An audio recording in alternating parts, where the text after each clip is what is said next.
With that, I'd like to go ahead and welcome Mike Lawings, the Regional Director for Real Estate and Facilities for the Americas with Microsoft. He's a Marine Corps veteran with a bachelor's degree in political science from Hampton University, master's degree from right here at Georgia Tech, building construction, integrated facility management, 25 years of experience in an area with corporate real estate with organizations like Ericsson, Blue Cross Blue Shield, Anthem, as well as SunTrust, now with Microsoft. His contagious enthusiasm in developing his team's skills, strengths, and engaging with the communities sets the stage for his innovation and transformative approach to corporate real estate industry. Mike's here to talk to us about his experience, specifically connecting corporate real estate with the community engagement, building trust, and celebrating others. Thank you so much for your time, and we look forward to hearing from you. All right, thank you very much. Let's see if this lapel mic works. All right. So let's first start with a public service announcement. Name is Mike, but online LinkedIn is Michael. So please, before we get out of here, I hope everyone's going to at least send me a LinkedIn invite. So Michael Lawings, look me up on that. So Microsoft, we're going to talk about listen first and build second. Little agenda, got my glam shot up there. We'll talk about me, that'll be kind of boring, but mission and vision, drivers, and then talk about our portfolio, just to give you an idea of what's happening. About me. So I manage the Americas portfolio, and that's Canada down to Argentina. My drive, my passion is igniting the soul of real estate, and we'll talk about that a little bit more, but that's how we can stay involved with the community. How did I get started with this? Well, my background, former Marine Corps officer. But when I wasn't out there hooking and jabbing, I had a collateral duty, and that was called facilities officer. The heck is that? I don't know what that means. So when I got out after 10 years in the Marine Corps, found a job that said facility manager. And I was like, are you kidding me? There's an equivalent to this? And there was. So I started with Blue Cross Blue Shield. And when I was there, I said, I need to learn more. Lo and behold, Georgia Tech started their first program. It was a master's program in building construction, integrated facility management. And I said, I'm in. So I was part of the first inaugural class and got out in 2002. So really happy about that. Georgia Tech was it. I think because of that, that helped propel my professionalism, my job, my career, my path. I've come full circle being here today. My initiatives. I'm the global executive sponsor for Women in Real Estate and Security. That's our WIRES program, and the Global Supplier Diversity Program. That is our initiative to support diverse suppliers globally within global workplace services. Our mission and vision. Microsoft has the coolest and best mission statement out there. Empower every person and every organization on the planet to achieve more, period, full stop. So Global Workplace Services, my team, we're committed. And what that means is that, hey, we're going to partner and work with minority businesses, LGBTQ organizations and individuals, women-owned businesses, black-owned businesses, vets, disabled company, veterans, you name it. That is our mission. That's what we're going to do. And we can do that with Microsoft. And you're going to see how that drives our team day to day. Connected, accessible, sustainable, secure. So we have to provide the best experience for our employees. And this is how we do it. So when we say connected, it's not just having buildings physically connected. We mean, what's the digital technology that we can have so that if you're sitting here in Atlanta and there's another employee sitting in Seattle, you're getting the same experience, but you have a digital experience. We're going to enhance that. Maybe you have 3D models or avatars sitting next to you. Whatever that is, what's coming next? Hey, your eye on Microsoft will tell you. Accessible. Every individual should access our buildings without a problem.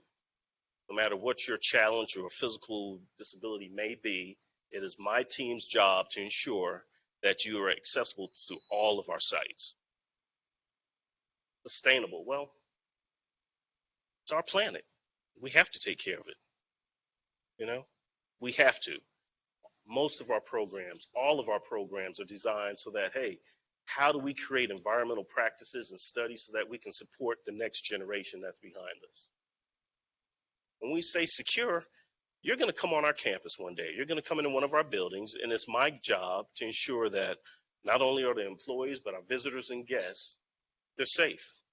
We have to. Our main drivers: ignite the soul of real estate. So I'm just going to throw my own little pitch out there. Check me out on LinkedIn. I have 2 articles. There's Ignite the Soul of Atlanta, and there's Ignite the Soul of real estate, just globally. And it gives a good definition of what we're doing. But in a nutshell, what that means is a building, an asset, structure. How does that support a community? How do we get involved with the community? What impact does that have on the community? Well, we do that by 3 things: engage with the employees, innovate space, and connect with the community. But you have to listen, and that's what we do. So we talk to our employees and say, okay, what problems or challenges are you having? And what can we do to redesign the building? So everyone's at home now with COVID, they're coming back in. But we want to ensure that now your experience on campus is better so that you feel connected. So right now we have people online, and I appreciate that. But are you getting the same experience as a wonderful group that's sitting here? Maybe, maybe not. But our goal is to ensure that you have equity in being in the meeting. So you're seen as well. You just don't have to raise your hand and they're like, oh, okay, well, Mike's here. We want to be able to see you constantly during these meetings and calls. So technology, innovation. We want to ensure that the employees and everyone else, they're returning back to our sites, that we have everything that they need. To do that, you have to listen and learn. Connect with the community. That's the most important thing about igniting the soul of real estate, because it's all about the community. You build a site, move into a location. A lot of people say, well, you're going to strip the talent from the nearby universities and schools. Well, maybe some companies do that. But are you giving back? Are you giving back to the community? Do your employees feel a sense of purpose so that when they come to work every day, like, well, you know, is this a 9 to 5 or not? Well, a lot of times I've had some engineers say, hey, you know, Mike, can I bring in a student from one of the schools? This was pre-COVID. And I just want to have 1 or 2 of them in so I can teach them about opening a PC or something basic, you know, real basic stuff, not coding. And it's like, yeah, because we want to invite people in. We want to invite the students in.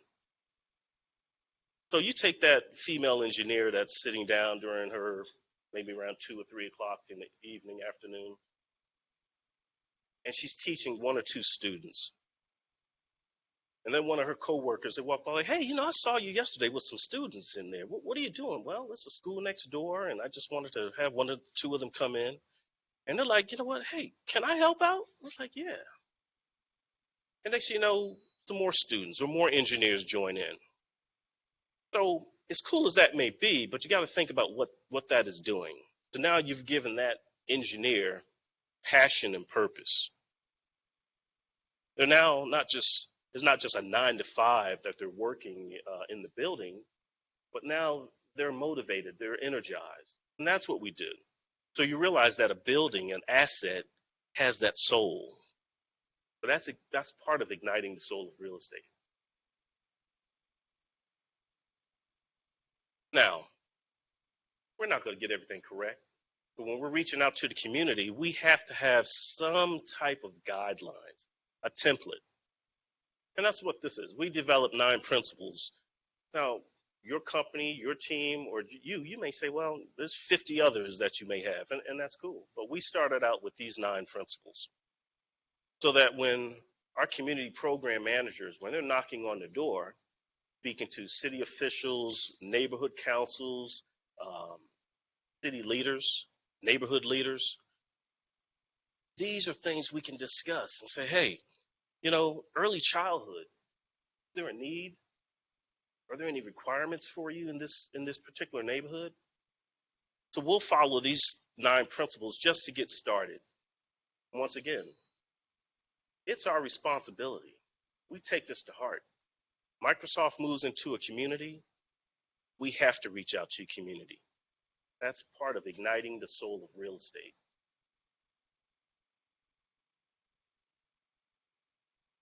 Our portfolio. So, yes, 21 countries, 186 buildings, pretty massive. We have 26,000 employees just in the Americas region. And once again, that's Canada down to Argentina. But I call this the opportunity slide. So look at it this way.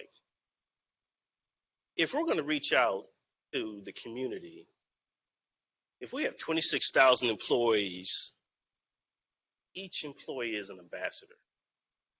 Each employee can speak for Microsoft and say, hey, once again, we want to empower each and every person and organization on the planet to achieve more. And it starts with us. So as we look at territories and we have this footprint, we get a chance to speak to all individuals in different regions, North America and South America, and that's exactly what we do. That helps us. But we're listening. It's a listen and learn situation, because if we don't understand what's happening in that community, we'll miss the mark. It's not about just setting up a building in a new location and, once again, utilizing the talent that's there, but we have to gain an understanding. When we become one with the community, then we can support change. Another thing that this does, it's supplier diversity. So you look at it this way. Microsoft is one of the few companies that during the pandemic, we did not stop our construction industry. We did not shut down any of our sites. Matter of fact, I put my foot on the gas and we started doing even more. And what does that mean? Because if you close down the construction site, and we'll just say Atlanta somewhere. If you close down the construction site and there's a restaurant across the street, donut shop, maybe it's a mom and pop business. All of the construction workers there, they're going there every day, they're getting their donuts, their coffee, you name it. We shut down, the business goes down. We have an obligation. So we didn't close any of our sites.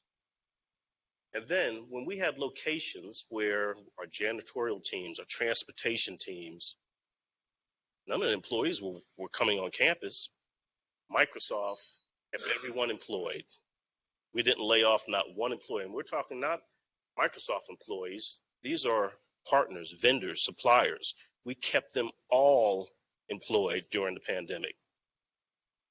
That's what igniting soul of real estate is, because now that particular asset that's being built, that's being designed or occupied or not, it has a soul, it has a purpose. You can sway the economy in a particular area, and you have to understand the significance of that. Once again, you have to listen and learn. We listen first, and we build second.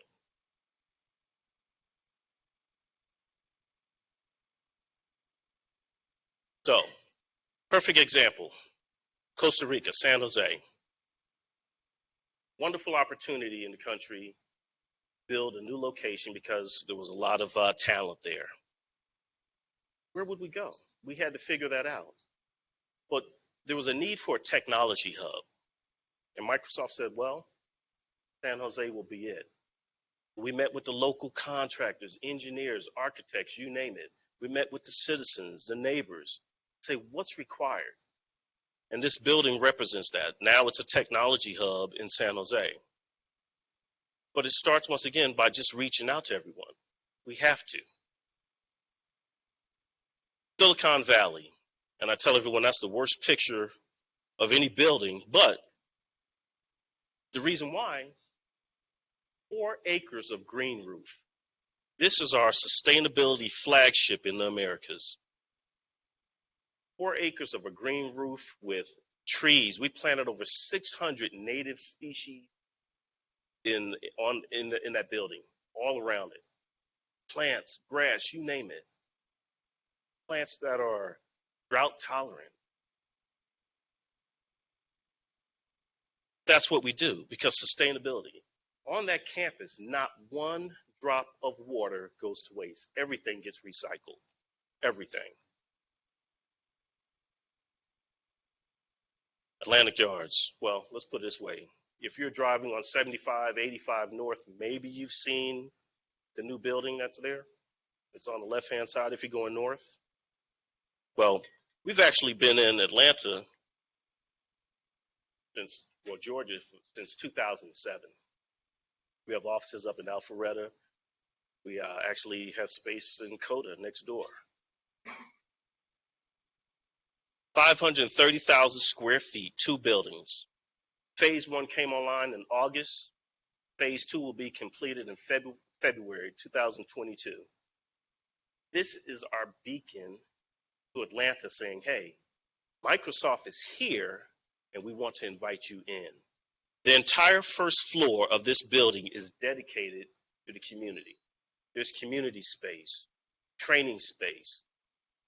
So we're going to have professors from the various universities class there. So the next time you see me, hopefully we're all in that building doing this lecture together. We're inviting everyone in, not just universities, but middle school students, elementary school students. This is how we have impact. Well, that's an engineering building, Mike. You know, it's just engineers there. Well, true. Those cool cats are there.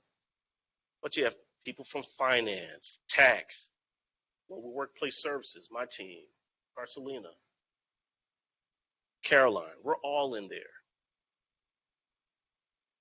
This is our mission. This is our mission. Next door to the building, if you could just drop down on the left-hand side there, is Fire Station 11. Really cool. Fire Station 11, they invited us over. They had lunch for us. They're our neighbors.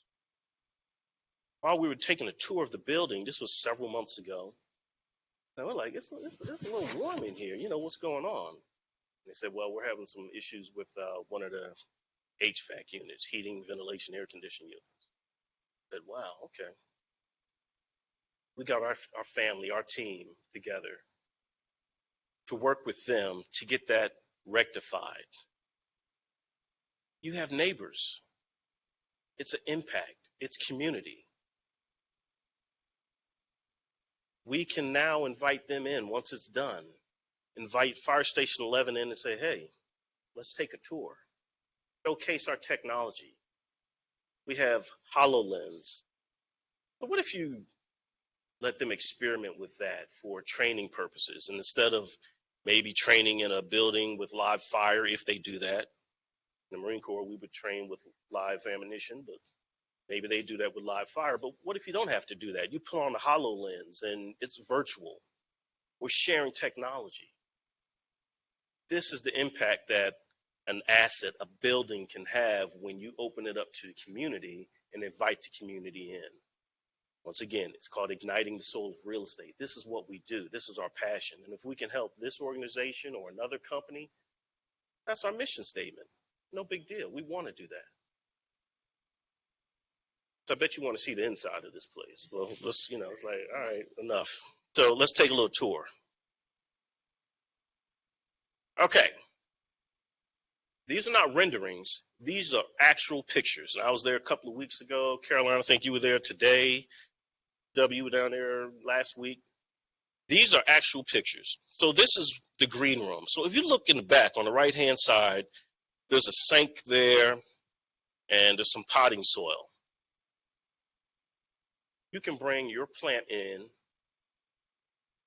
treat it, repot it, whatever you want to do, because it's about wellness. You know, you want to take a break and go downstairs and say, you know what, I've had enough. Let me just deal with my plant right now. Now, of course, we're going to monitor what type of plants you bring in there. So let's hold up on that.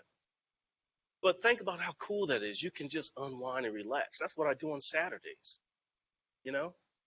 So it's wonderful. And you have the lighting there. This gives you an example of just one of the sitting areas where you can sit in.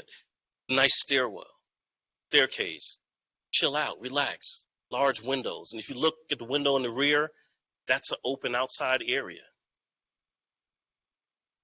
These are the type of signs that hope make it enjoyable for our employees who want to come back into a safe environment. So every floor has a break room. We feed people pretty good. But on this particular floor, each floor has a theme. So if you look right here in that coffee table in the center, that's a guitar head. Because on this particular floor, there's a music theme. Why? Because, well, we're here in Atlanta and there's a lot of music industry here. How do we know that? Because we listen and learn. We reach out to the employees and say, well, what do you want to see? Well, I listen to this type of music. We said, well, let's have one floor that just represents the music industry. So you'll see this theme throughout this particular floor. Large open windows. Light, natural light, all about the wellness. You have to feel good. We'll gravitate towards the light. We don't want to have any areas that are dark, any corners. Now, if you notice up on the top, the left, the ceiling, it's kind of like a wave motion. Well, that's music harmony note being sent out. It's intentional. We want the design. We want the thought. We want you to flow with the system here. Get into the vibe. Another area, different vibe there. You got a rocking chair on the left.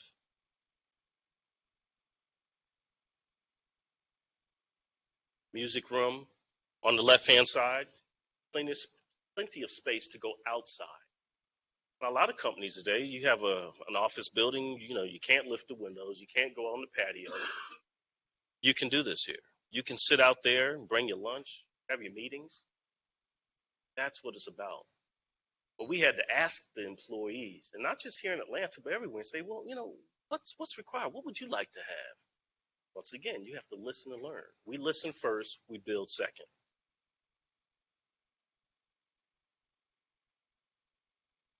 On another floor, artwork.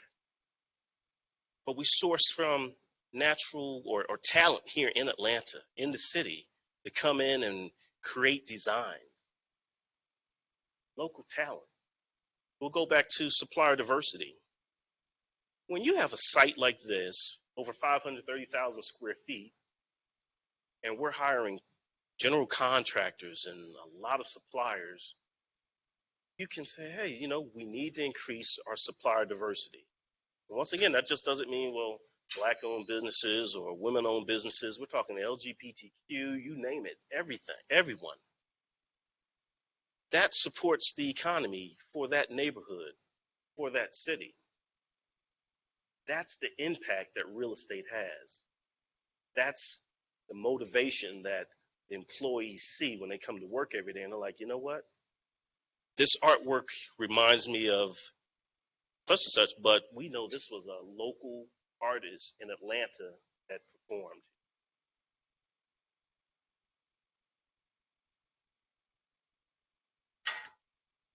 This is a shot of a workspace. So at Microsoft, we have team-based space. That means it can maybe 4 desks up to 10, maybe up to 16, it depends. And every space has their own meeting room and smaller meeting rooms so that your team can sit there. Everyone has a view. Everyone has open space, natural lighting. This is how it is to work. So it's like, hey, I want to have some sunlight too. All of the conference room space, they're moved to the inside, the interior building.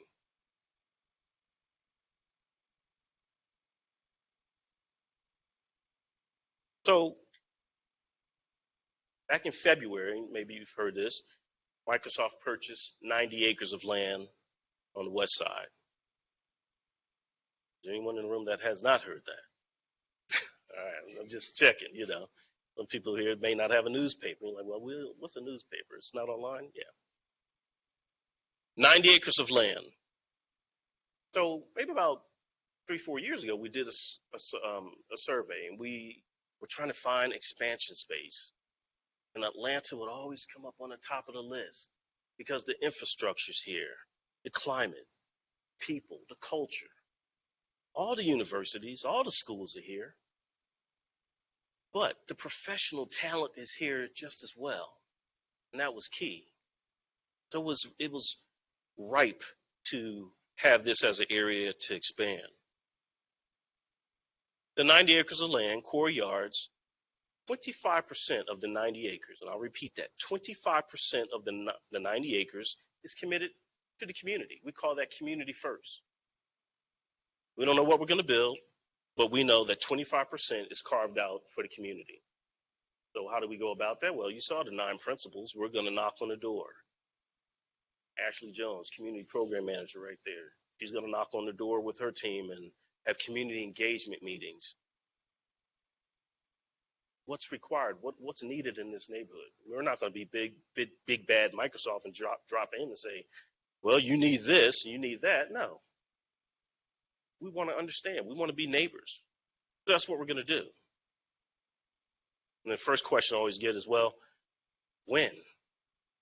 Well, you cannot put a timeline on understanding and comprehending information. So until you get the proper understanding of what is required, who knows how long that would take. But we're committed to listen and learn, and that's what we'll do. You have Proctor Creek that runs through the campus. An amazing opportunity to partner with universities, schools to perform environmental studies, What can we learn? How can we develop training programs about the environment? It's all about being sustainable. That's our mission as well. You have the MARTA station next door. Maybe we can partner with them to work on transportation needs for the future. Perfect location. We're going to listen and learn first. We're going to work on sustainability. And then we're going to reinvest in the community. Reinvest in the community by building skilling centers, support systems, you name it. This is what we do. This is Microsoft, Mike Lawings, and I think we have time to take some questions.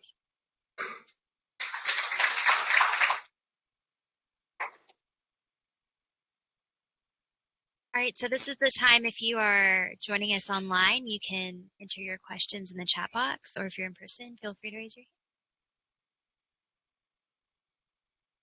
Call out on some people too. Thank you so much. What a pleasure.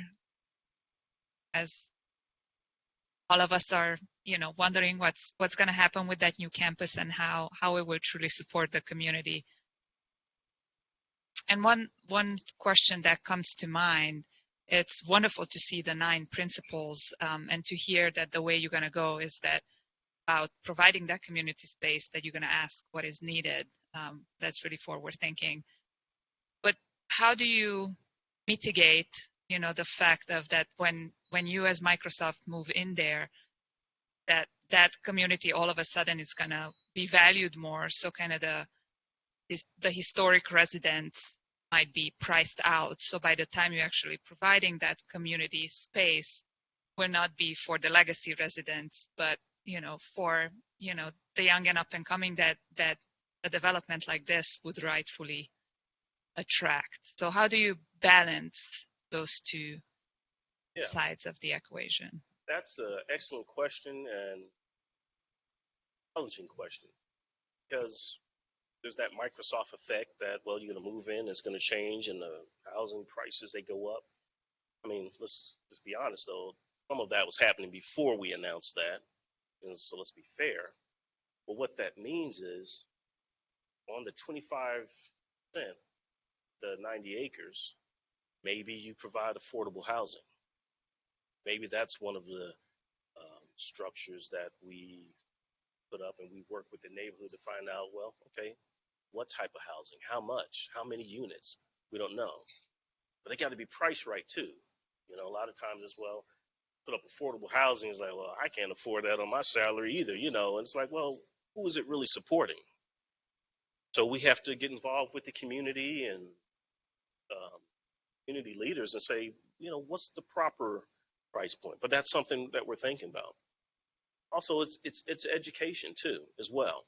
Because if you build skilling centers, and a skilling center for Microsoft means we're providing a structure where we can have classes, we can bring professionals in to teach different topics, you know, how to pay your taxes, how to do taxes, you know, how do you respond to a request for information, anything like that. So we have to educate as well. And then maybe on the property you have a grocery store, because I understand in this area it's like a food desert. Okay, I don't know what type of grocery store. I would say, hey, well, what do you eat? You know, I don't eat that. You know, that's not going to work. That grocery store will not work. But once again, that's us sitting down, listening, and learning, so we can figure that out together. And that's what you do. So it's a delicate dance. We're willing to do it, but we're going to take our time in doing it so that we get the understanding. Once again, I don't place any type of timeline on that. My job to ensure that the team here has all of the information and tools that they need and support so that they can get that. Thank you for that question. That's an excellent one.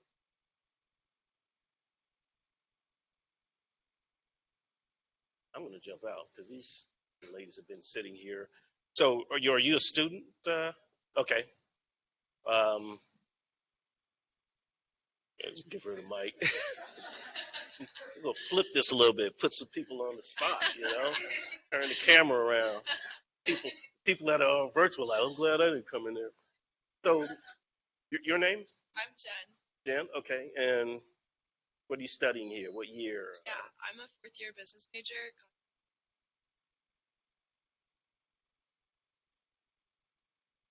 Okay. So why would you come out and see or hear me talk about listen first and build second? Yeah, I'm interested in social impact and how corporate companies can make a difference. Maybe not necessarily with their like end business goal, but like along the way, how they can bring them. And so this has been like really interesting because like the physical plant of Microsoft is a huge deal and definitely something the community sees, but learning more about like what that means for the community beyond. I'm digging that. That's cool. All right, so we're gonna be linked in, right? Before I get out of here later, you know, send the invite, and I mean that. Okay. Anyone else? Yeah, I want to know about you guys. Pass it on. Yeah, I want to hear a little bit more about what the teaching spaces look like at the other locations. Like what do y'all put into those? That look like? Do you partner with other schools? Excellent question. So we will partner with any institution that's interested. We have what we call accelerate programs in different cities and states. And this is designed to partner with local authorities so that we can bring in technology, infrastructures, network systems, PCs. I'm assuming you're on a Zoom call right now or whatever, but we use, are you on Teams? Blue Jeans. Never. Teams. Microsoft Teams is where it's at, all right? That's what we need to work on. So bring in that type of technology. And it varies because what works on the West Coast doesn't work on the East Coast. What you're interested in South America, you may not be interested in North America. So here in Atlanta, what is that? You know, what's a subject that students that may not go to Georgia Tech or those that are not fortunate to go to school, what do they need? You know, and we have to figure that out. They might just need basic understanding of mathematics or business information. You know, when I went back, I was talking earlier about that young engineer bringing in students. It wasn't about teaching coding. It was how to open up a laptop, turn it on. You're like, oh, really? Yeah. Because she was targeting areas that they're underprivileged, you know. So that's what can occur in some of the skilling centers. It all depends.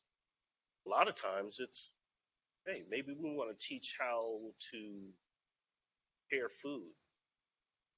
So we plan on in one of our sites, we're going to have a beehive. That's our big thing now. We have one coming soon here in Atlantic Yards. And when you are invited next year to come in, you'll see the beehive. Well, how do you prepare that? And what can you do with the honey afterwards? People are interested in that. So we might have classes on managing a beehive and what does that mean for the environment? What type of plants do the bees need to pollinate? You know, I mean, you can go as far as, you know, your mind will take you, but it's things like that. And Microsoft is interested in trying to share that information and have areas where we can come in and learn.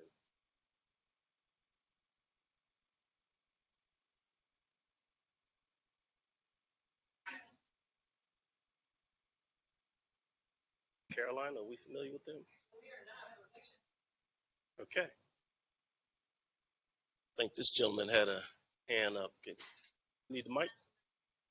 Give a quick toss. But no. I know 90 acres seems like a lot of acres. I mean, I don't really know the exact size of 90 acres. I know it's, but how will like I know there's two buildings right now, and then the 25% would be for communities. What about the other portion of the acres that would be on them? And on top of that, like who will be like? Will you guys be creating more jobs for people, not just technology people like software engineers or engineers? Would there be other jobs for like other just cooks, shelves? Like would that do some more jobs for the community, or is it just engineers at this You're moment? right on. I love that question. What's your name? Alexander. Okay, we're gonna be on LinkedIn by the time I get out of here too. All right. So real quick, so these two buildings, that's Atlantic Yards. The 90 acres is 10 miles away. I don't know what we're gonna do with the other portion of land there because we're focused on the community. But just by having the 25%, if we have affordable housing, if we have grocery stores, and let's just say when and if we ever build something on the other land, it's going to require someone to operate that. Now, we're not just talking Microsoft employees being in there, the engineers, but someone has to manage the building. Someone has to ensure that the lights are on.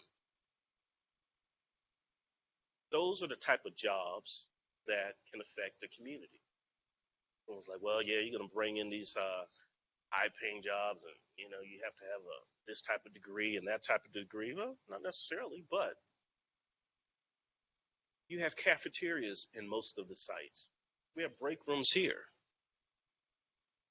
There's a ton of different service providers just supporting these two buildings that are not related to Microsoft whatsoever. I mean, they're our partners. But can you imagine how many jobs we've created just by these two buildings alone? The contractors, once again, and we're looking at, hey, are there any diverse suppliers out there? We're bringing them in. You'll get tired of hearing about it, but I hope not. Igniting the soul of real estate. Because you can make change. You can have impact based on where you decide to build, what you decide to build, what it looks like, and who's going to service and support.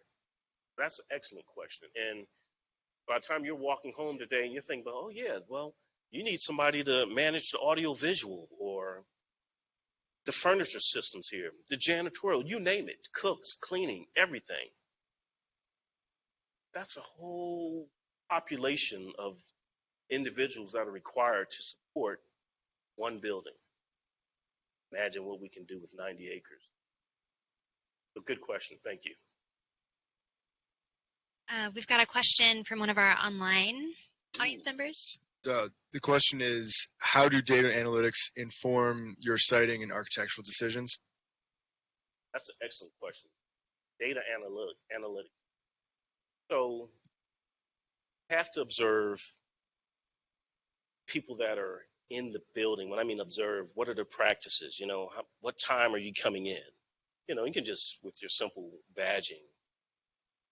But it's that type of information. Say, well, most of the people are coming in around 9 o'clock in the morning, and they're staying until 7 p.m. Or maybe it's vice versa because traffic is, no one wants to be in the traffic right now, so they're coming in at 10 or 11 o'clock. Data analytics, you have to monitor that so that now the building system is incorporated with that. So we're not going to have all the energy and the HVAC on and the lights that we're wasting energy.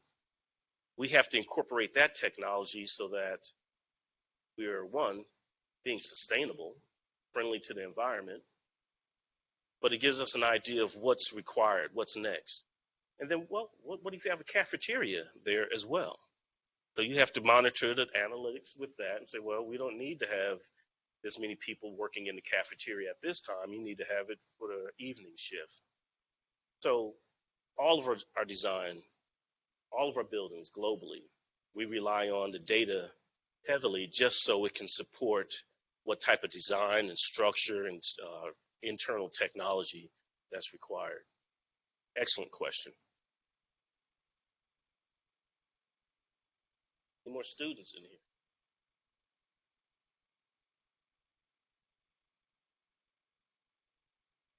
Okay, let's do a former student. Oh, all right. Well, let's do one of those. Okay. Sharita, ISYE grad from '03. So my question is, for the existing buildings that you had in place prior to some of the design that's gone into some of the newer buildings, how are you transforming those older spaces? Are they being transformed, or what's happening with those?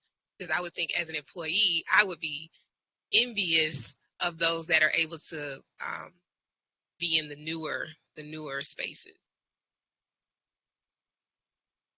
Oh, so let's be straight up. So you might have one city, and have we remodeled that site or that building yet? Was it a existing structure that we decided to lease, purchase, or did we build there? So we put that in our formula. What's happening in that location? Is there an expansion need? So we try to renovate our spaces maybe every 5 to 7 years, just depending on data, how many people are coming in there. But a lot of times, like the Silicon Valley campus that we showed with the 4-acre green roof, there were actually 4 buildings there. And we removed 3 of them, I believe, and kept 2, and then built the additional campus around that. And of course, we had to modernize those 2. But you run into those situations where we may not get to your site in your time, or what you think is a timely matter, but we do.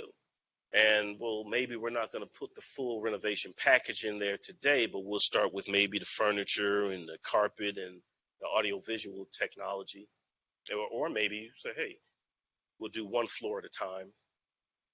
So with 24,000 employees, 26,000 employees in the Americas, and all that square footage, it takes a while to figure out who's going to get what, when and where, and a lot of times it's business needs.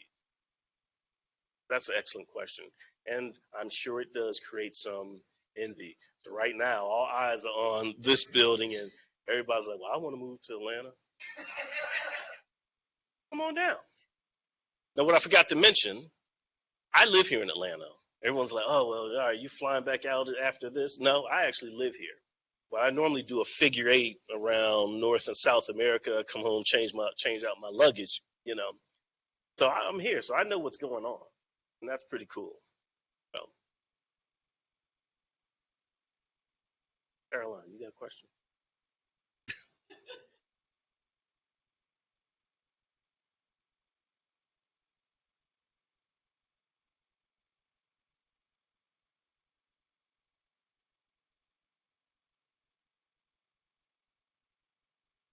Yeah, well, I'll tell you what we'll do. We'll start closest and go work our way up. And then this gentleman also had a question. So, TW, Carcelina Walton, you want to say who and what you do? Oh, mic to you.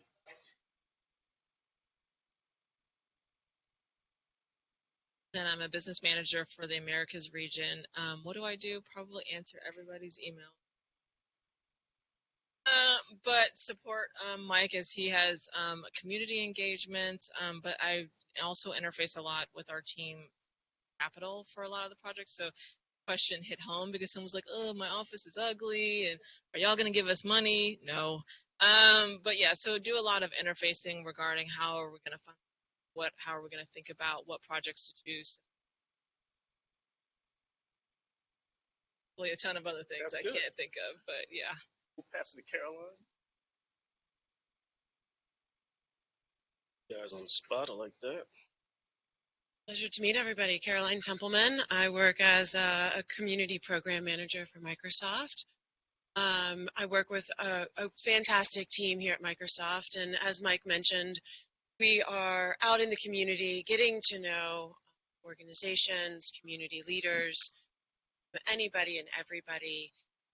We're wanting to really spend time listening, hearing those needs before we make any great decisions.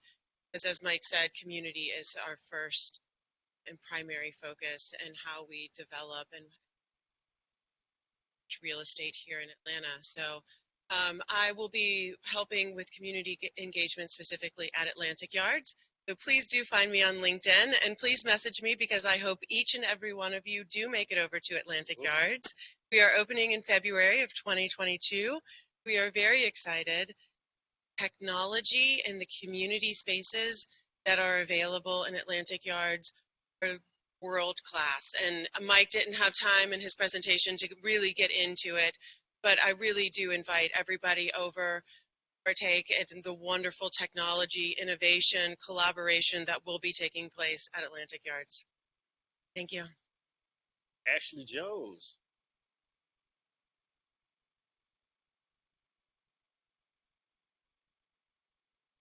Good afternoon, everybody. My name's Ashley Jones. I get to serve as the community program manager for Atlanta. So I get to do a lot of things. And the good part about it, I tell Mike all the time, I think I have the coolest job in the office, on the team. Let me say that. I mean, I rival Carcelina sometimes because she gets to travel probably a little bit more. But essentially what Caroline stated, but the way I tell my mom in regards to the work that I do, is I think about every day, how are we showing up in the community and how the community is showing up in Microsoft, especially within our built space. So one thing that Mike said that like really triggered me to really look at this opportunity. So prior to this, I was at Invest Atlanta, the city's economic development office, and we were doing community development, but we kept getting either our hands slapped or we didn't have the budgetary requirement, a need to do what we wanted to do. And Mike said, what if you could just dream and think big? So the call we had today was thinking big in regards to the community. So we take a lot of that feedback back and really put that back into the project. So how that looks for me is we all know that the West Side and the Grove Park areas, communities, been underinvested for decades, right? Urban sprawl, you go down the list, right? And I keep telling my folks and our team that, you know, we are here to not necessarily make false expectations, but for years people told them what they couldn't have and what they were not enough in regards to the demographics. If you look just 3 years ago, right before Mark Teixeira took the property, they told them that they would not get a Microsoft. Now that Microsoft is here, how do we inspire hope into the community? How do we create those pathways to upskilling? How do we create those pathways to economic development opportunities? So I do a lot of that. I work with a great team. We have a woman by the name of Erica Smith with our philanthropies division. We have Labria Lee Holt with our governmental affairs division. We have Keisha Eberson with our engineering team, and the list goes on and on of just dynamic folks that I get to work with every day, really taking that community feedback and thinking about how we're showing up in the community. So I think that's it. I hope I sold y'all on how cool my job is.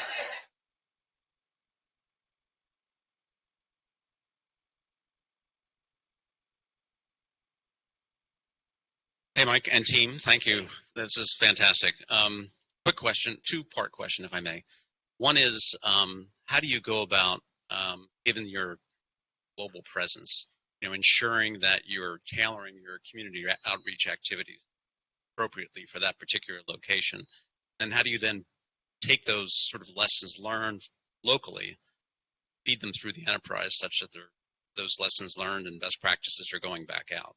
That's one question. And then the second one is from a tracking perspective, as you as you understand community expectations and needs, how do you track against the commitments you've made, as well as any other perhaps impacts that may have occurred? You had alluded to some potential adverse impacts. How do you also track those and over time?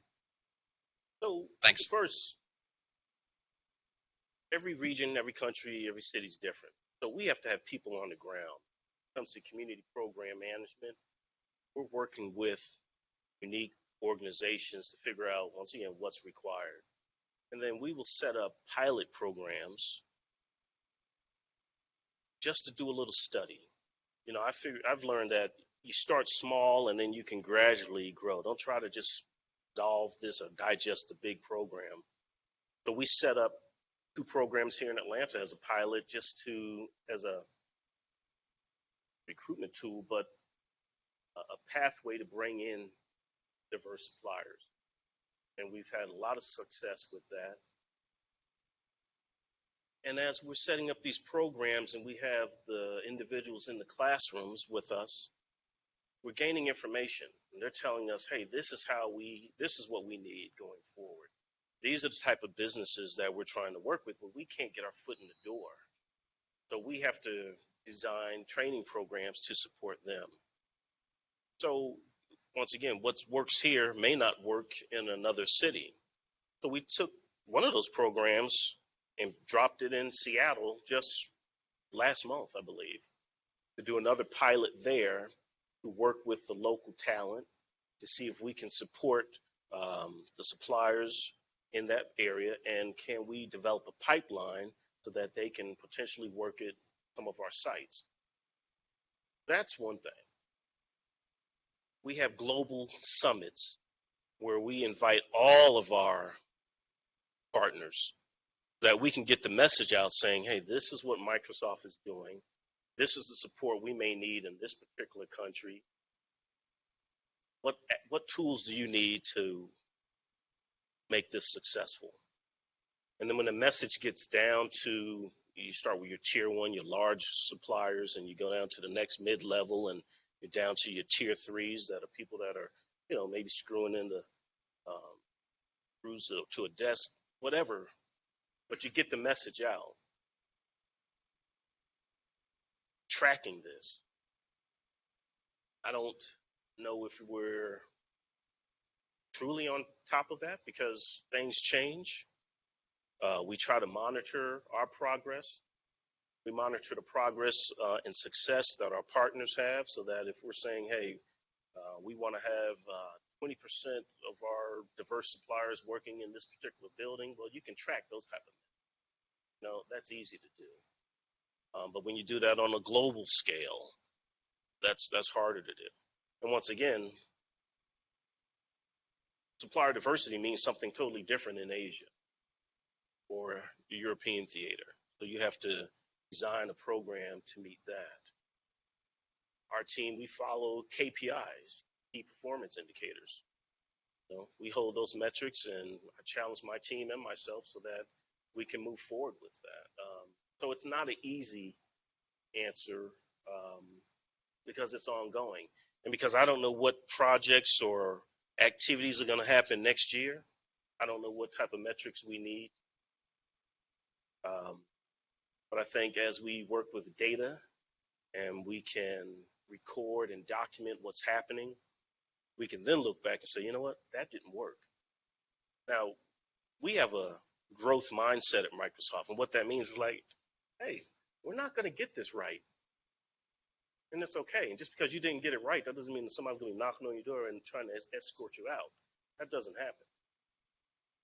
You know, fail quickly and then fail forward so we can get moving on. And that's what we do. So,